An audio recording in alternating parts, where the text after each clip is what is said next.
Selamat pagi anak-anak. Bertemu kembali dengan Bu Diana dalam pembelajaran Bahasa Indonesia, khususnya kelas 12. Dalam pelajaran Bahasa Indonesia, materi yang pertama dipelajari adalah surat lamaran pekerjaan. Kemudian akan dilanjutkan dengan teks cerita sejarah. Dalam teks cerita sejarah ini nanti akan dijelaskan apa itu sejarah dan apa cerita sejarah, atau apa juga yang disebut dengan novel sejarah.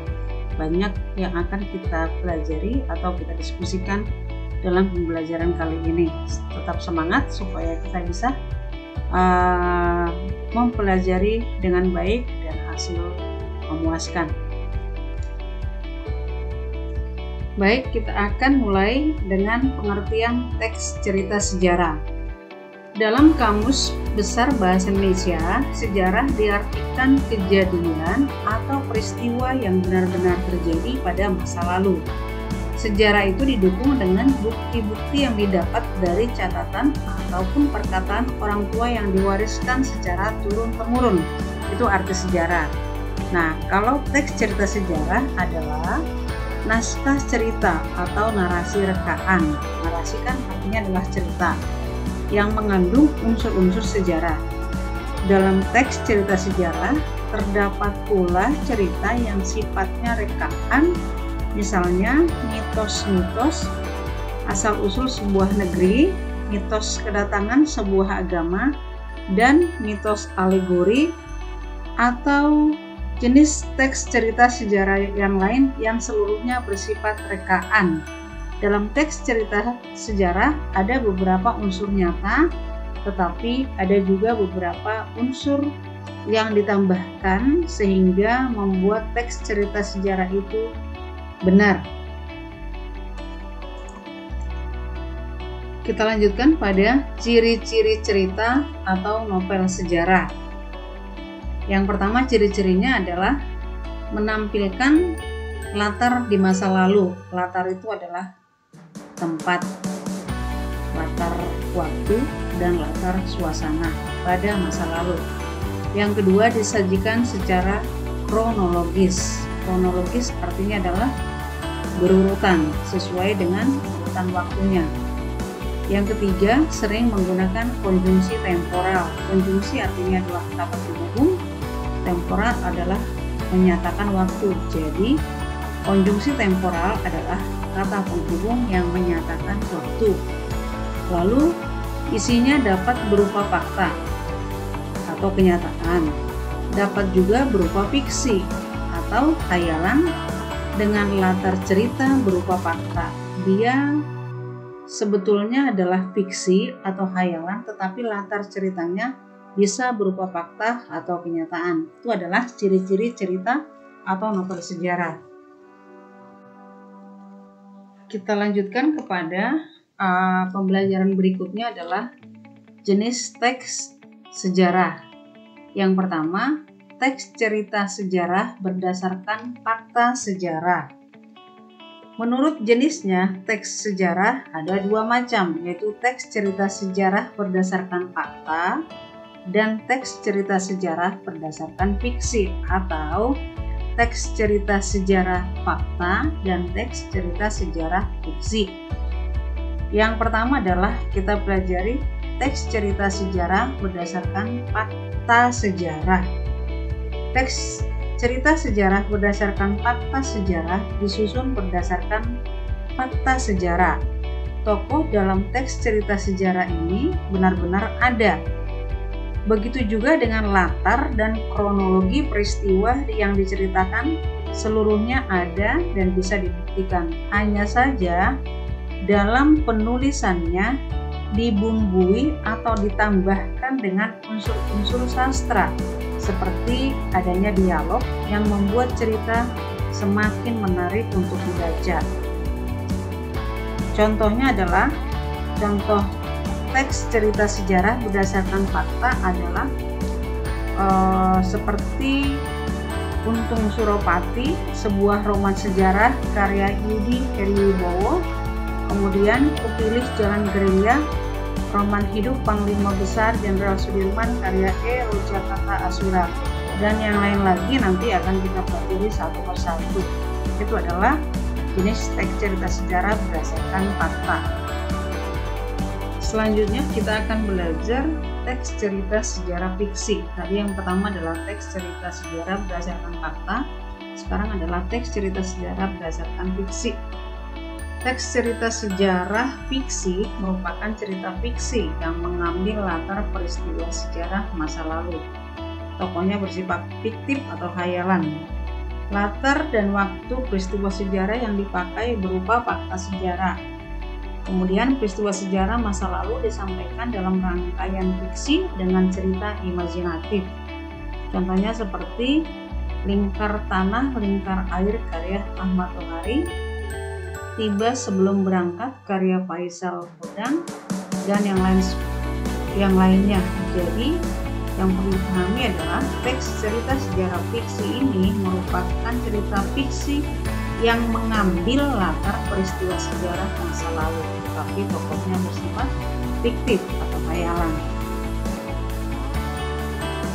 Struktur teks cerita sejarah. Teks cerita sejarah tadi sudah Ibu sampaikan bahwa dia termasuk karangan narasi.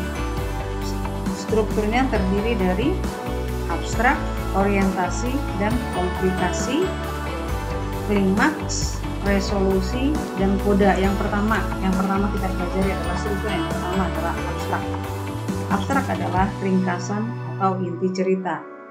Abstrak pada sebuah teks cerita sejarah bersifat opsional. Artinya, sebuah teks cerita sejarah itu bisa saja tidak melalui tahap abstrak. Boleh mempunyai abstrak, boleh juga tidak. Itu yang disebut dengan abstrak. Lalu orientasi.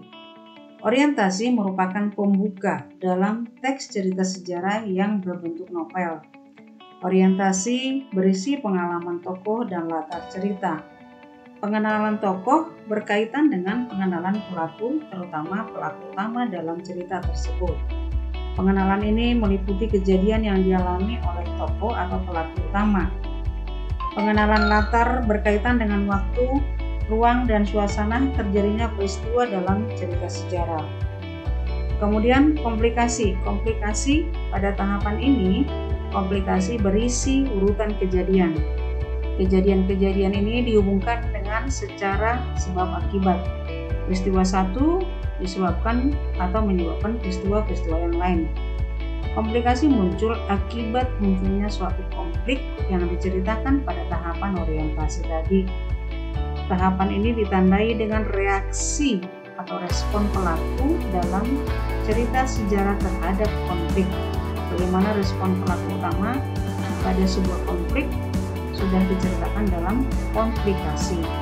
Tahapan penjalinan konflik dimulai dari awal munculnya konflik, kemudian konflik meningkat atau peningkatan konflik, hingga konflik memuncak atau disebut dengan klimaks atau kata lain disebut dengan puncak konflik.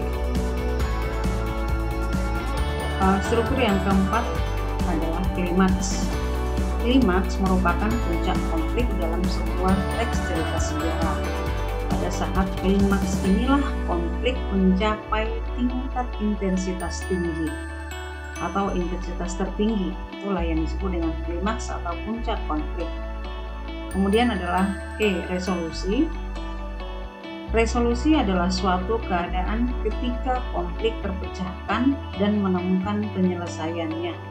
Tahapan ini ditandai dengan upaya pengarang mengungkapkan solusi dari berbagai konflik yang dialami oleh tokoh dalam cerita tersebut. Lalu yang terakhir adalah koda. Koda adalah bagian akhir dari sebuah teks cerita sejarah. Pada koda, pengarang menyuarakan pesan moral atau amanat sebagai tanggapan terhadap konflik yang terjadi. Koda ini berisi nilai-nilai atau ajaran moral yang dapat dipetik oleh pembaca atau penonton. Koda juga bersifat opsional, artinya boleh dalam teks cerita sejarah itu memiliki koda, boleh juga tidak. Itu yang disebut dengan opsional. Kita lanjutkan dengan fungsi teks cerita sejarah. Teks cerita sejarah mempunyai fungsi yang dapat diambil pembaca atau manfaat yang dapat dipetik pembaca. Berikut adalah beberapa fungsi teks cerita sejarah. Yang pertama adalah fungsi rekreatif. Teks cerita sejarah mempunyai fungsi rekreatif yang digunakan sebagai sarana rekreasi kepada pembaca. Pembaca dapat merasa terhibur dengan membaca jalinan cerita dalam teks cerita sejarah. Yang kedua adalah fungsi inspiratif.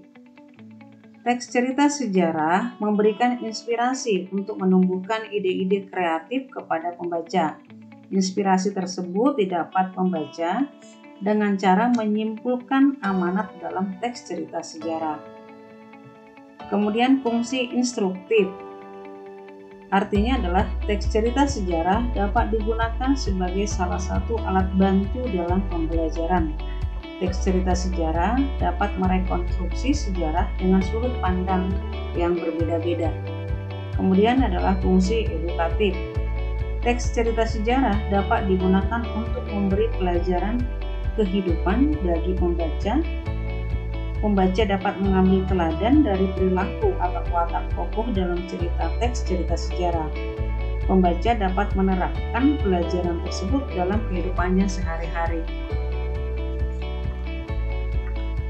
Nah, itu tahap pertama yang kita pelajari dalam teks cerita sejarah. Semoga kalian paham.